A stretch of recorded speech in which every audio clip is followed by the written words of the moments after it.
السلام علیکم۔ جون ہلٹن ایک دانشور، ایک مقرر زندگی کے نشیب و فراز کا بہت قریب سے مشاہدہ کرنے والا شخص تھا۔ اس کا تعلق امریکہ سے تھا، جس کو سننے اور دیکھنے کی لوگوں کو ہر وقت جستجو اور خواہش ہوا کرتی تھی۔ لوگوں کو اس بات پر حیرانی تھی کہ غریب ماں باپ کا معمولی شکل و صورت والا لڑکا شہرت کی بلندی پر کیسے پہنچ گیا۔ اس وقت جون ہلٹن ہر شہری کی ہر دلعزیز شخصیت تھی، اور لوگ اس کی صلاحیت، قابلیت، شہرت اور کامیاب زندگی کا راز جاننا چاہتے تھے۔ شہرت کی ایک اصلاحی اور فلاحی تنظیم نے جون ہلٹن کو شہریوں سے خطاب کی دعوت دی۔ خطاب کی بینرز اور پوسٹر شہر کی گلیوں، شاپنگ مال، بس سٹاپ اور دکانوں پر آویزاں کر دیے۔ بینرز اور پوسٹر کو پڑھ کر شہریوں کی ایک بڑی تعداد جلسہ گاہ کی طرف امڑ آئی۔ لوگوں کا اتنا ہجوم تھا کہ پاؤں رکھنے تک کی جگہ نہیں۔ آڈیٹوریم میں حد نگاہ لوگوں کے سر ہی سر نظر آ رہے تھے۔ آڈیٹوریم کے ارد گرد کے علاقے لوگوں سے کچاکچ بھرے ہوئے تھے۔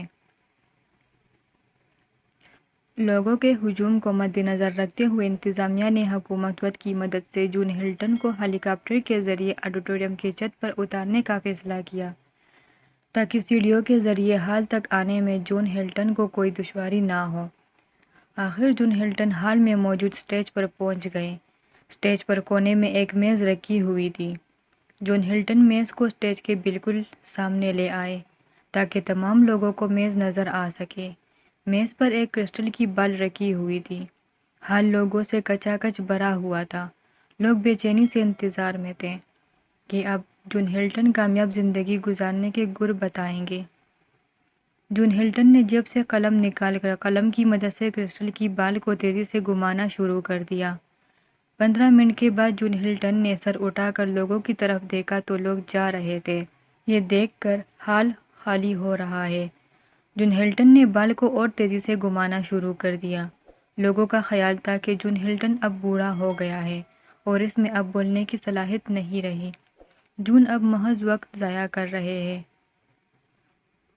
جون ہلٹن نے 15 منٹ بعد سر اٹھا کر ہال کی طرف دیکھا۔ ہال کافی حد تک خالی ہو چکا تھا۔ ہال میں صرف اتنے لوگ رہ گئے تھے کہ ان کو انگلیوں پر آسانی سے گنا جا سکتا تھا۔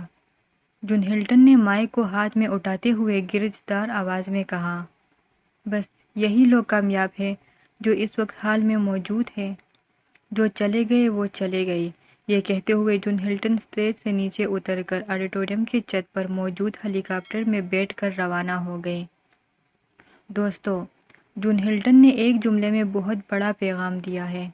کامیاب شخص وہ ہے جس میں یہ 3 خوبیاں موجود ہوں: صبر، برداشت، مستقل مزاجی۔ جون ہلٹن کے نزدیک ہال میں موجود لوگوں میں یہ تینوں خوبیاں پائی جاتی تھی۔ مزید ویڈیوز دیکھنے کے لیے ہمارا چینل سبسکرائب کریں۔